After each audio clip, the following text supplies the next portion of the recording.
বোঝেন না তাদের জন্য বলে দিচ্ছি যে that means an independent expert. আমি জাতিসংঘ I have been appointed by the member states. জাতিসংঘের যে রাষ্ট্র member states এর তরফ থেকে আমাকে অ্যাপয়েন্টমেন্ট করা হয়েছে. I am not an employee of the UN. আর আমি আন্তর্জাতিক আইনের অধীনে কাজ করি. এই ব্যাপারে আমি এবং আমার আগে যিনি এই ম্যান্ডেট ধরেছেন তিনি এমনকি জাতিসংঘের আপনারা জানেন high commissioner for human rights দুবার এই দেশে এসেছেন. প্রথমে মিশেল বাশেলে আসলেন কয়েক বছর আগে, তারপরে ফলভর টার্ক আসলেন এই অন্তর্বর্তী সরকারের সময়. এই কাজে এই ব্যাপারে আমরা অনেক আলোচনা করেছি আগের সরকারের সঙ্গে এবং অন্তর্বর্তী সরকারের সঙ্গে, এবং আমি কালকে রাত্রে অনেক ঘাটাঘাটি করে ওই ওয়েবসাইট থেকে এই নতুন অর্ডিন্যান্সটা বার করেছি. তারপরে আমার অগস্ট 2023 2 বছর আগে লেখা চিঠি আওয়ামী লীগ সরকারকে সেটা পড়লাম. পরে মনে হলো যে একটু ওপরে একটু শেষে একটু আদল বদল করে ওটা আমি পাঠিয়ে দিতে পারি আমার এই সরকার. কাজেই বুঝতে পারছেন কি অবস্থা. আমি খুশি হয়েছি যে আমরা আইন থেকে অধিকারে এসেছি, এবং আপনি সাইমন সাহেব আপনি অধিকারের কথা তুলেছেন. আন্তর্জাতিক আইনে শুধু সাইবার সিকিউরিটির ব্যাপারে নয়, শুধু ডিজিটাল রাইটসের ব্যাপার নয়, কিন্তু তাদের অনেক ওপরে মানবাধিকারের কথা লেখা আছে. মানবাধিকার মানে এটার একটা হিস্ট্রি আছে জাতিসংঘে আন্তর্জাতিক আইনে, যেটা অনেক বহু বছর আগে থেকে আরম্ভ হয়েছে, এবং Bangladesh is a party to the International Covenant on Civil and Political Rights. কাজেই এখন যে কোনো নতুন কনভেনশন বা ট্রিটি বাংলাদেশ সাইন করুক না কেন, সেই আগে International Covenant on Civil and Political Rights remains predominant, এবং সেই ট্রিটিতে বাক অধিকারের কথা খুব পরিষ্কারভাবে লেখা আছে. আমি একটু দুঃখিত হয়েছি যে এই যে সাইবার সিকিউরিটির ব্যাপারে এর আগের সরকারও এবং এখন এই অন্তর্বর্তী সরকারও মানবাধিকারের লেন্স নিয়ে এইগুলো ব্যাপার আলোচনা করছেন না. তারা সিকিউরিটি লেন্স নিয়ে আলোচনা করছেন, এবং security and human rights are not contradictory. The purpose of human rights is to promote security, and the purpose of security is to ensure human rights. Kintu both have to be taken into account. Amar ei je goto 2023 সালের যে লেখা চিঠিতে সেখানে আমি 3টা ব্যাপারে প্রতিবাদ জানিয়েছিলাম. একটা হলো অস্পষ্ট ভাষা, কারণ অস্পষ্ট যেখানে ভাষা যেখানে অস্পষ্ট থাকে সেখানে অপরাধ এবং অধিকারের লাইনটা একটু মানে ঠিক মতো টানা যায় না. কাজে স্পষ্ট ভাষা দরকার যেখানে মানবাধিকারের উপরে কোনো কিছুর প্রভাব আসবে, ভেগ ল্যাঙ্গুয়েজ, ওটা এখনো আপনারা সবাই অনেকেই যারা কথা বলেছি সেটা তুলেছে. দ্বিতীয় ছিল যে ফ্রিডম অফ এক্সপ্রেশন, বাক অধিকার freedom of expression is not absolute. নিশ্চয়ই ওটা রিস্ট্রিক্ট করা যায়, কিন্তু আন্তর্জাতিক আইনে খুব পরিষ্কারভাবে লেখা আছে কি কি পরিস্থিতিতে সেটা কিভাবে রিস্ট্রিক্ট করা যায়. অস্পষ্ট ভাষা যেখানে থাকে সেই রিস্ট্রিকশনগুলো পরিষ্কার হয় না, কাজেই সেখানে অনেক রিস্ক উঠে যায়. তাছাড়াও আমরা দেখেছি এর আগের সিভিল সাইবার সিকিউরিটি অ্যাক্টে এবং এখন দেখছি এই অর্ডিন্যান্সে যে আপনারা বলেছেন 25 এবং 26 দুটোই হাইলি প্রবলেম্যাটিক. আমার যে তৃতীয় কনসার্ন ছিল সেটা হলো ক্ষমতা নিয়ে, সরকারের ক্ষমতা.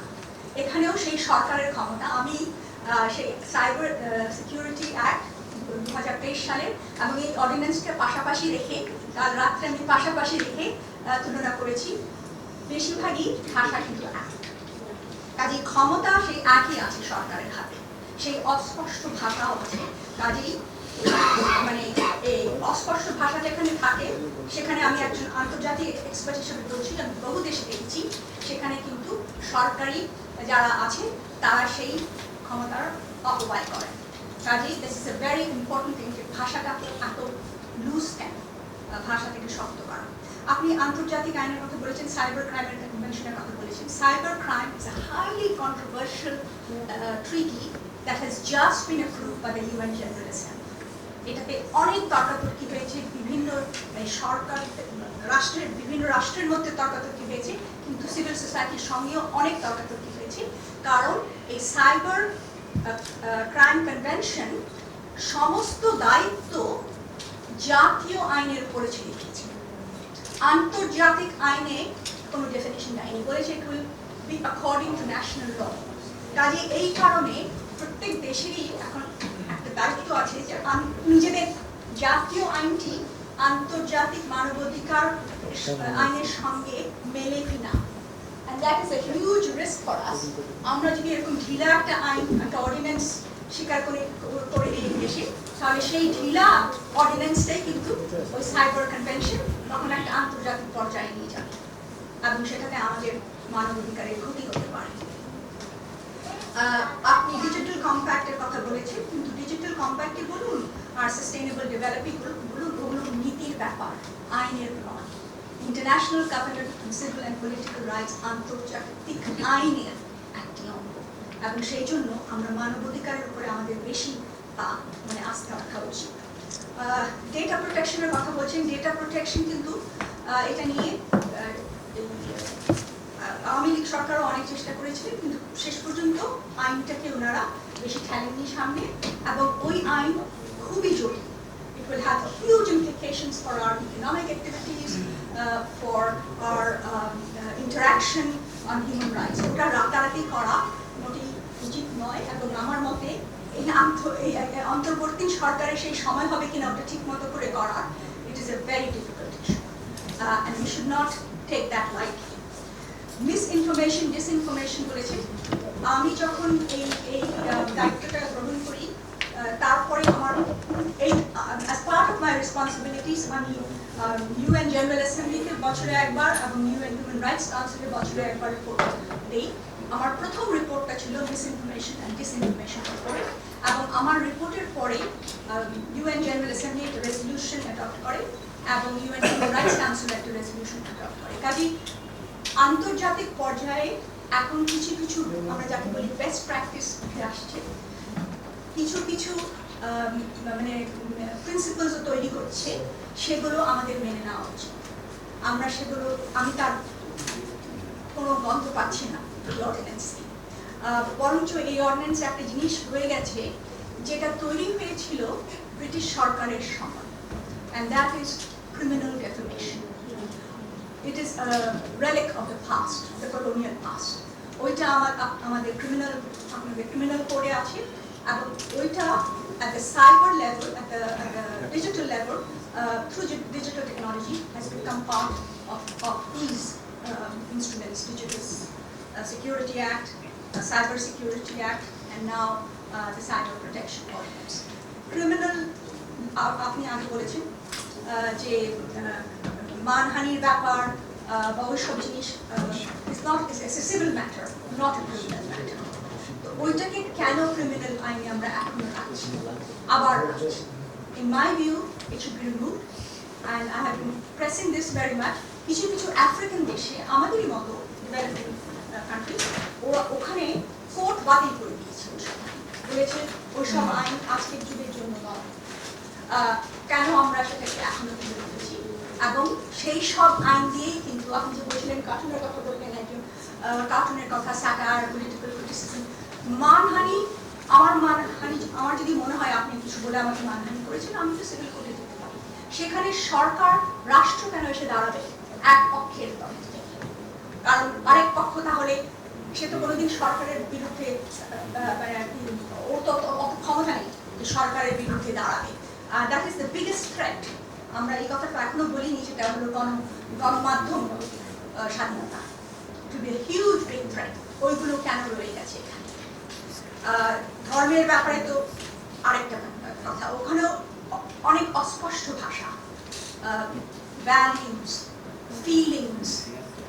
আমি, কেউ যদি ইসলামের বিরুদ্ধে কিছু বলে, হয়তো আমিও তো মুসলিম, হয়তো আমার সে ফিলিংয়ে লাগবে না, আপনি মুসলিম, আপনার ফিলিংয়ে লাগছে, তাহলে সেটা কিরকমের একটা কথা? সবসময় বলি যে human rights protects human beings. It does not protect religions. সেই জন্য blasphemy is not protected under international human rights law. কাজে আমরা যদি এখন আপনারা বলছেন যে আন্তর্জাতিক আইনে অনেক কিছু হচ্ছে, কিন্তু আন্তর্জাতিক আইনের মধ্যে বাংলাদেশ তো কিছু ট্রিটিস সাইন করেছে, কিছু এগ্রিমেন্ট সাইন করেছে, সেইগুলোকেও এই আইন, এই যে নতুন যে অর্ডিন্যান্স তৈরি হয়েছে তার মধ্যে তার কোনো উল্লেখ নেই। And I am worried about that. কারণ এই সরকার আমাদের এখন যে হয়েছে, আমরা দেখছি কয়েক মাস আগে, we run to the international human rights system when we are in danger. But it is during times of peace that we have to protect, respect, and uphold those rights in our laws, so that when the time comes, the government can be held accountable. Apnar accountability kotha bolchen, accountable to what? The government has to be accountable to the constitution and to the international treaties that it has signed. And there are several provisions in this ordinance that contravene its international obligations, and Bangladesh has been reminded about it in the past. It should be aware, this government should be aware of those concerns and take them into account in this ordinance.